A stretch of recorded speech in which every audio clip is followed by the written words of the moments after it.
পাস্টে গিয়ে কি হয়েছে, আমি ইংরেজি শিখেছিলাম, শুধু চেঞ্জ হয়েছে শিখি থেকে শিখেছিলাম, অর্থাৎ শুধু ভার্বটার চেঞ্জ হয়েছে।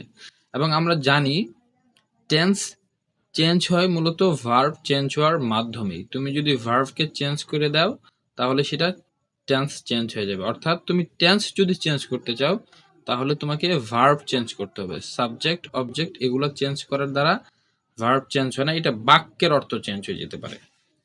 ওকে, সো আমি ইংলিশ শিখি আর লার্ন ইংলিশ, এটাকে যদি আমি পাস্ট করতে যাই তাহলে আমাদের এই যে প্রেজেন্ট ইনডিফিনিট বাক্যে যেই ভার্বটা আছে সেই ভার্বটাকে আমাদের পাস্ট করতে হবে। আই লার্ন ইংলিশ, এখানে ভার্বকে লার্ন মানে শিখা। সো এই লার্নটাকে আমরা পাস্ট করে দিব I learned English. I learned English, এটার মানে হচ্ছে আমি ইংরেজি শিখেছিলাম।